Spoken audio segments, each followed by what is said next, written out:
How are you all? Good, Hi, thank you. how are you? Welcome to Lubbock. Well, you welcome to Thank you. That's still a yet. You have to get a laugh out of that yet. Maybe you should change your Maybe I'll try it. 64 times I was straight. I know, right? But at least you caught on. Thank you. This goes really loud. Yeah, it is. Forgive us for these.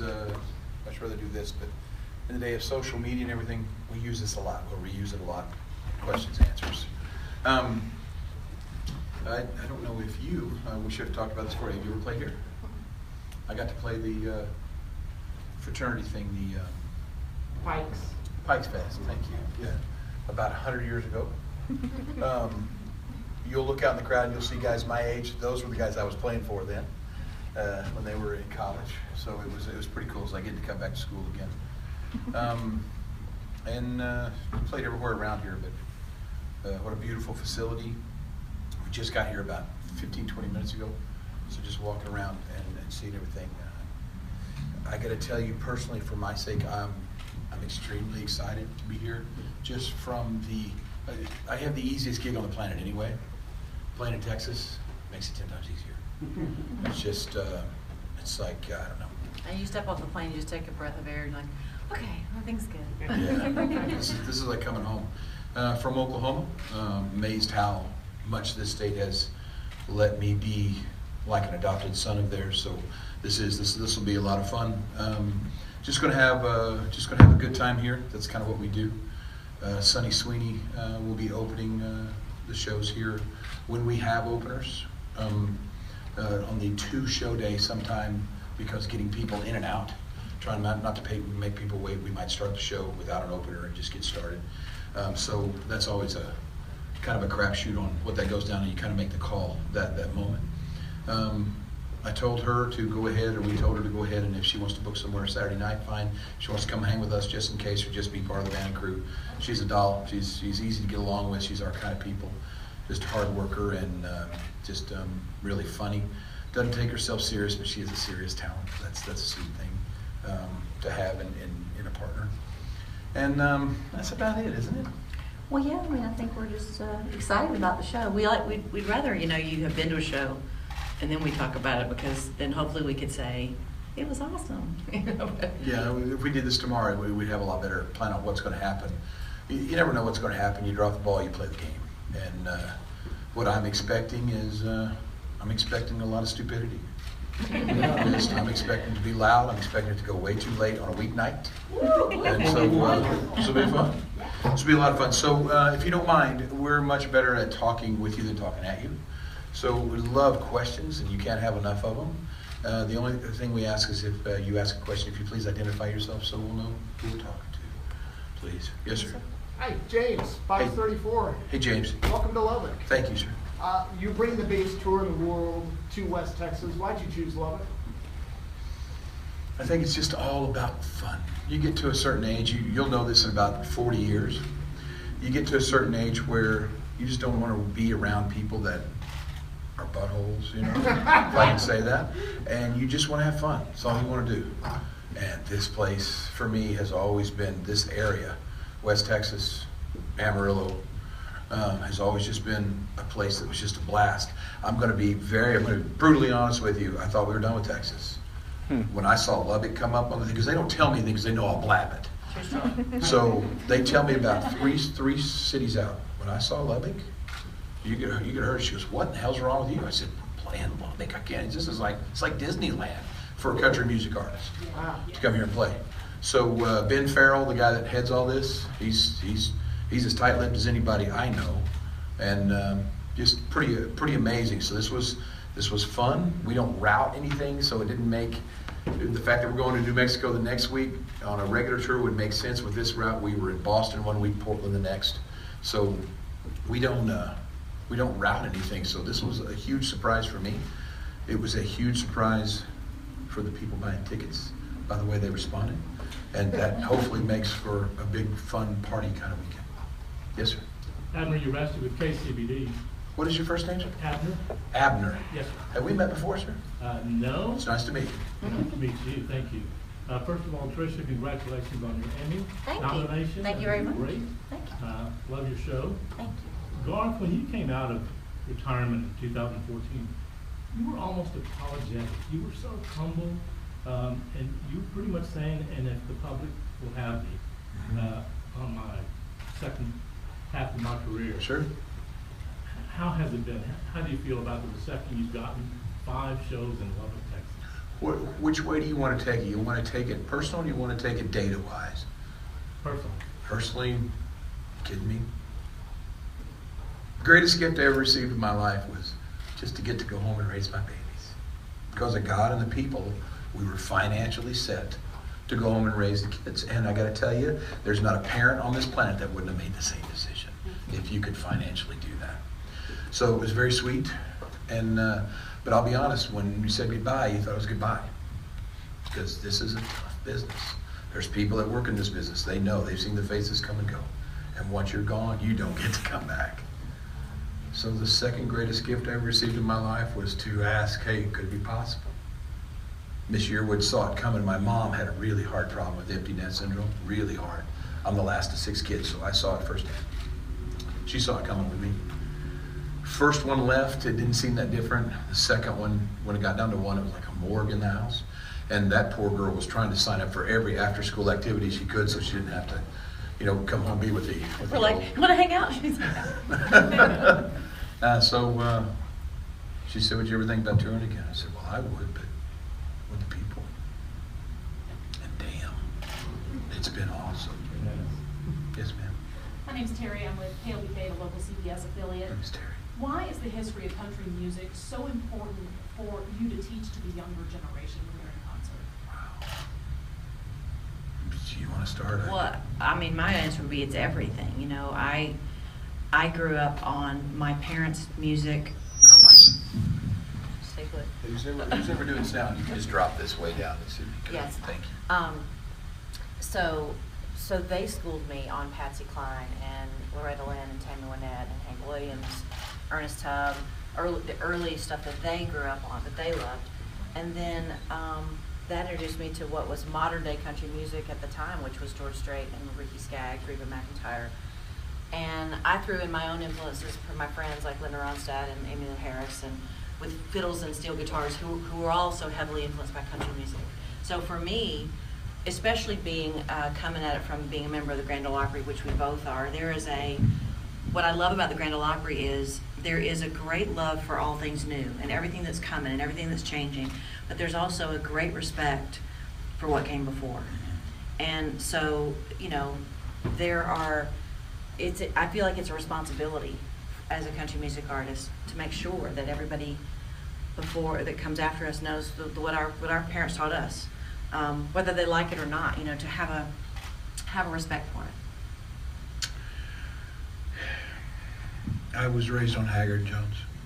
I think every generation thinks their guys are the coolest. So my dad's was Haggard Jones. I thought Strait was 10 times cooler than Haggard Jones, and Haggard Jones was great. You asked George Strait that question, who's cooler? You ask Garth Brooks, when you talk about this generation versus the past, I'm a punk. Understand? I'm half. And that's bragging. I'm half the guy that Haggard is, half the guy that Jones is. So these kids need to know that stuff. So at some point this weekend, and Texas is kind of an exception because you don't need to teach these people about country music. They know their stuff. But in other places, we'll stop and say, look, you guys that don't know Keith Whitley, you need to hear one of the greatest voices ever. You guys that don't know Randy Travis, just look at the one man that solely saved country music.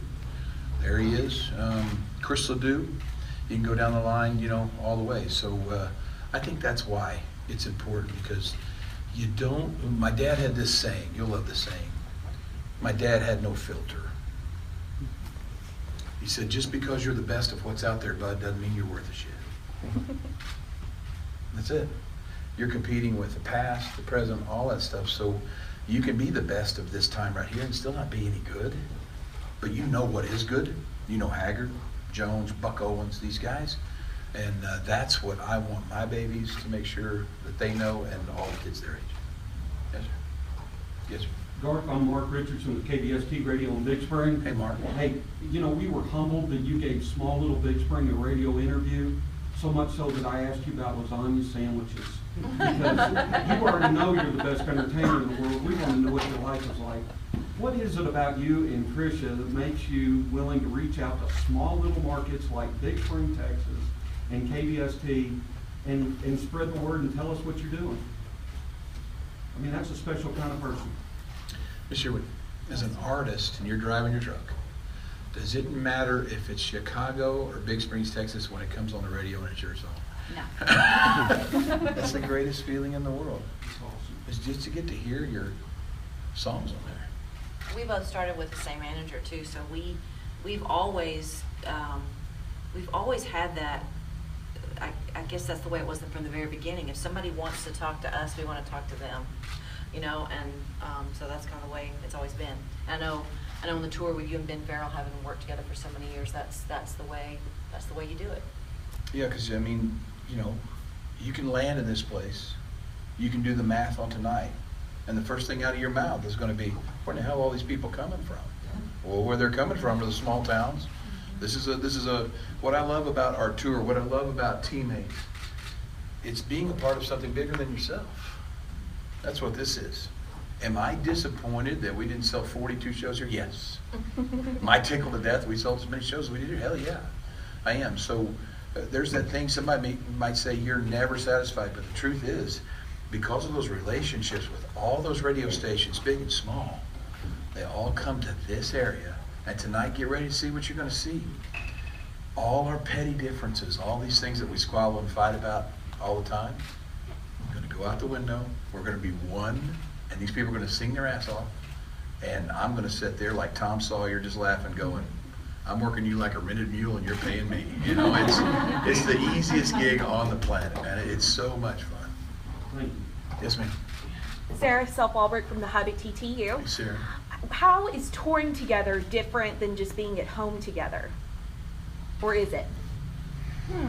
Well, I still get up first. I turn on the fog machine in the morning. And he comes up through the floor. The hat, the headset mic. Wow. So yeah, very bullshit's the same at home as it is here. You know? Yes. I think I'll speak for myself. It's just that we made a decision when we got married. It'll be 12 years this year. That we wanted to be together. We didn't want to be together to be apart. And so this was when Garth was retired and we were living in Oklahoma. I was still touring a little bit. I had really pared my dates down, but I was still touring some. And it was always bittersweet because I had wanted to sing since I was 5 years old. So the opportunity for me to sing is what I've always wanted to do. So packing your bags to get to go and do what you love, but leaving behind the person that you want to be with is bittersweet. And the cool thing about this tour is that we enjoy our time at home. We also, we're not home a lot these days for this tour, but when we're packing our bags to go on tour, we're leaving together. So he can tell you that I would get kind of quiet and angry the night before packing to leave, even though I was going to do what I love to do. Don't do that anymore, so that's good. Yeah, I gotta say it's the same. Yeah. Truth is, people ask, where do you want to finally end up living? Where do you want to spend the rest of your days? I'm from Oklahoma, love that place. We live in Nashville, love that place. With that said, wherever this woman is, that's where I want to be. I don't care if I like where we're at or not. As long as I'm with her, then I'll be fine.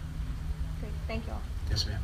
Bailey Burmaster, KLBK. I'm Miss Bailey. You talk about your babies a lot, your daughters. Yes. What role, I guess this is kind of a two-part question. What role have they played in your life, kind of going through this whirlwind with you, and how did they accept you coming back on tour? They wished that we'd have gone back on tour about 10 years earlier. Bailey, I don't know how you look like you're about the age of my babies. And Miss Yearwood said it best. I'm so proud to say we were at every practice, never missed a birthday, we were at every soccer game. They tell the story, oh my God, they were at every soccer game, So I think you see two different tales of it. I think what they've done to me is they've made me more grateful. They've made me more thankful. They've made me understand that I am nowhere near the boss I thought I was. And I am nowhere near in charge like you think you are. Every day you turn it over to God. That's all you can do. And I'm telling you right now, when the last one moved out of the house, when all three of them were gone out from underneath my control, God was like, dude, shut up, I got it. Okay, because that's all you can do as a parent at that point is just pray, pray, pray, pray, pray.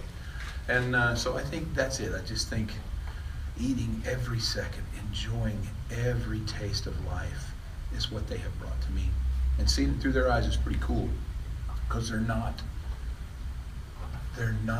what's a good word for not being stupid? You know, Not stupid. They're not stupid. These guys are sharp. So if they're bringing up something that's against what I think, because I love them so much, I want to listen to what that is. And then I go, well, why in the hell don't you do that for everybody else on the planet? That helps me. So it's pretty cool. And I hope that they're answers grown your and they're flying on their own, so they're happy that we're on the road because they're all living their lives. They're doing their thing. And when they come out to see us, it's pretty cool now. So And they miss us. Yeah, it's neat. Yes, sir. Garth, Trisha, either one of you. Anthony Pittman, ABC7 Television in Amarillo. There are people that will see 100 of your shows that have been watching you for 20 years plus. But for that person who comes to see you one time and one time only in life, what does that mean to you? Do you ever think about that? That's 99% of the people you're going to be playing for. Not because they didn't like the show. No, it's just how it is. I mean, how many people have seen anybody in this place more than once, you know? So you get one shot at it. You get one shot at it. Anthony, your family pretty stable? Very. Yeah, okay, good. Well, I come from redneck, white trash, whatever you want to call it. Okay. Every Thanksgiving ended up in a fight. Somebody went out the window, the cops were called. I mean, that's our family. Okay, we were very physical, loud, and the fight usually started over something stupid.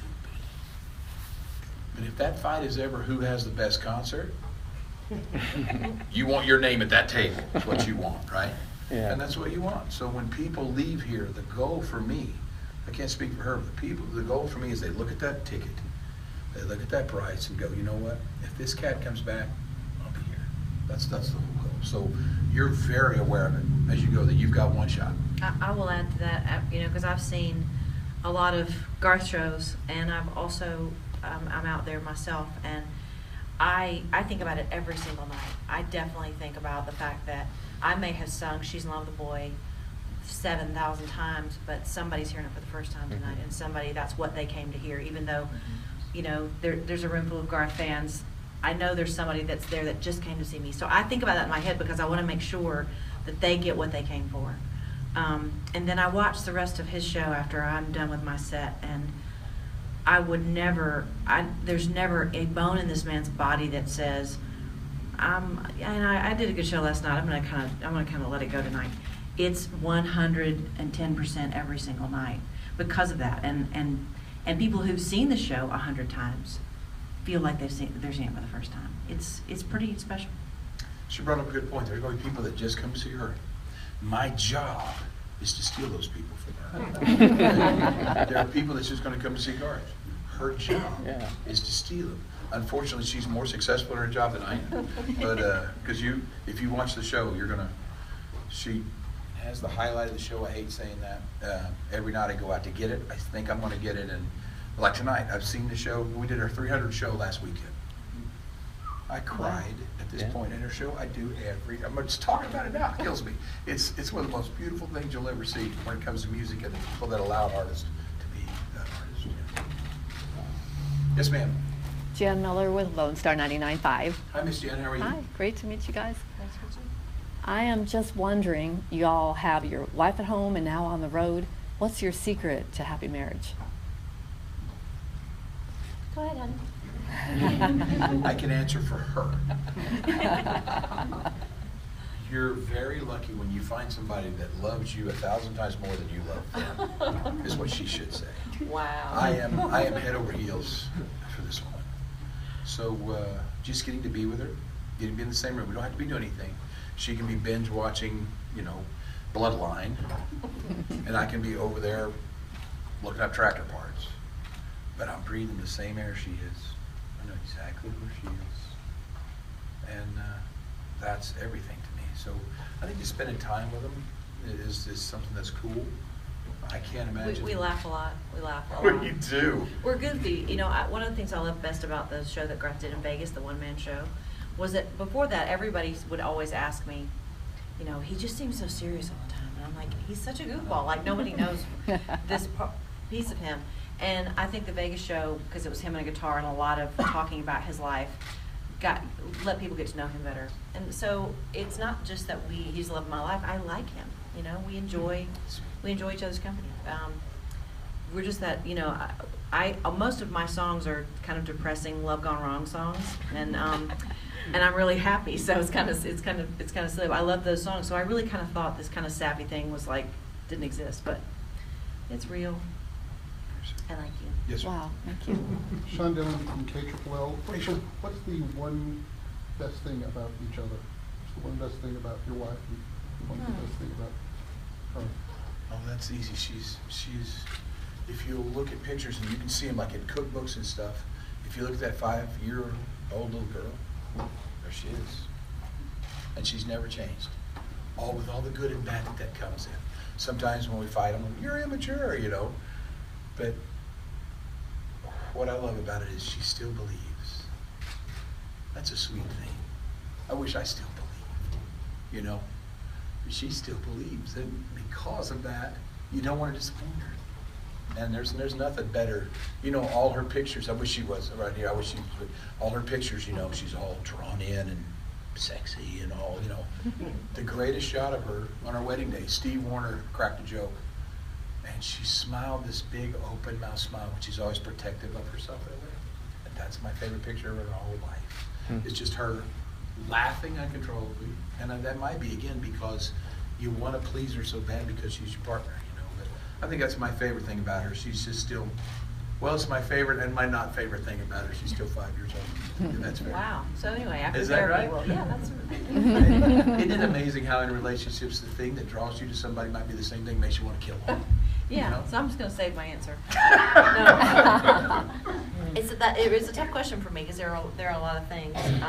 But the word that came to mind when you asked the question was generosity.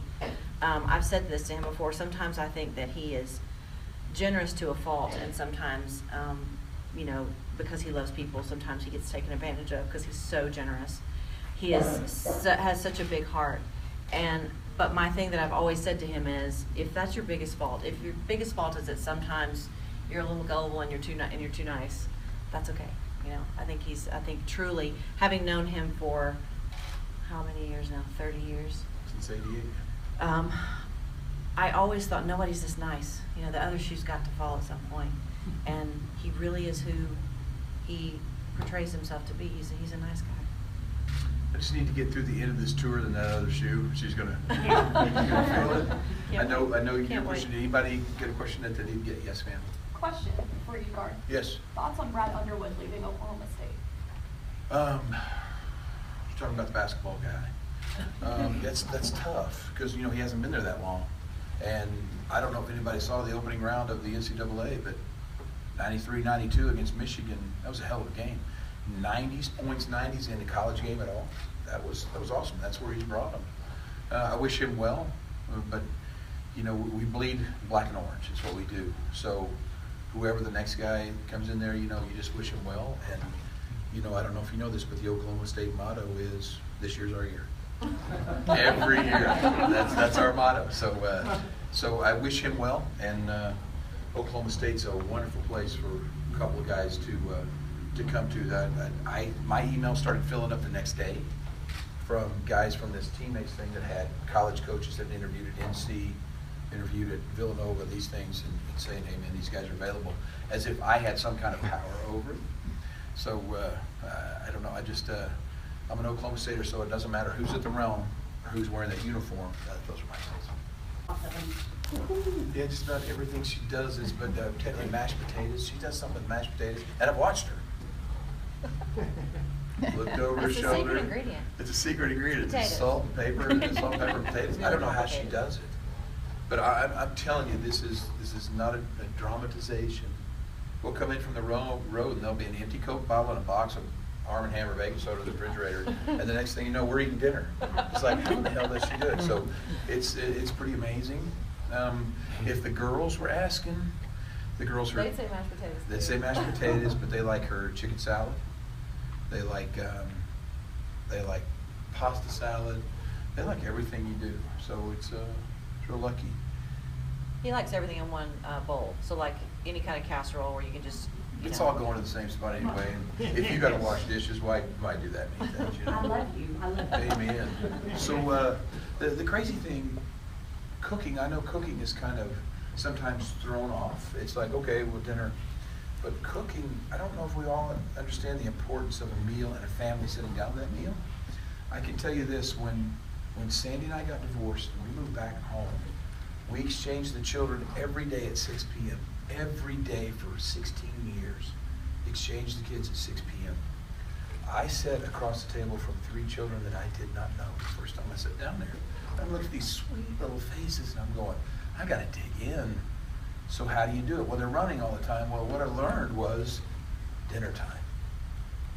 That's when because you got their attention. You're right there. You can't run from it. Nothing distracts you. So no phones at dinner time, no nothing. And this woman saw that importance of it and started making that the time we all look forward to every day, which was fantastic. So much to the fact that, you know, our middle child has babies of her own. And she was holding a new baby. They waited until she was holding her. And she said, are you ever going to tell me what the name of this child is? And they named it after her. Now, to have a split family and to name a child after what is the stepmom, or what's called the bonus mom's mom, that's a hell of a statement right there. And I firmly believe it all started with the table, and then it started with that little girl inside that recognized those little girls, that they could communicate to somebody that wasn't a sneaky, hairy-legged boy that didn't know how they thought. So I think cooking at dinner table, and this woman is so much more important to the fabric of our nation, more than we all think. I know that went from a little question to a big one. No, that was great. Thank you. Yes, ma'am. Sarah You've with been the- quiet the whole time. I usually am. I'm Sarah with the Lubbock Journal, and I just wanted to know, you guys both seem very down to earth and just relatable people just throughout today. What kind of helped you stay that way despite all the stardom that you've achieved in your careers? I've always said that anything that I do right is because of how I was raised. I don't always do the right thing, but I know what the right thing is because of how I was raised. And I think that even though we had, you know, Thanksgiving at my house did not include the police. It was just turkey and dressing in the Macy's Thanksgiving Day Parade. Much different family life. But I do think as far as just being raised that, to be responsible, being raised that our parents never treated any of the children any differently, no matter what happened to us in our adult lives. We were as praised and still had to do our chores just as much as the other siblings. So there's a grounding that comes with that I'm so grateful for, that I had nothing to do with. And I think it's there. And I think because we were raised in that same way, we ground each other and hopefully ground our children. Yeah, I have to say, the thing when you said what you like best about her folks, I just think how they're raised. My family, you weren't going to get a big head in our family. My mom would run across the lawn to hug me when I'd come home. And I would pick her up. She was so tiny. Pick her up and hug her, and in my ear, I could just say, oh, baby, you're so fat. That was our family. That was it. Okay, Mom, yeah, things have been going pretty good for us, you know. So, but we were always that way, just a constant check. But again, the thing she said, I'm the last of 6 kids. And if you ask my mom if she was proud of her child, she would always say, which one? She could be in an interview talking about Garth all day, and when they said anything, so you proud of your child?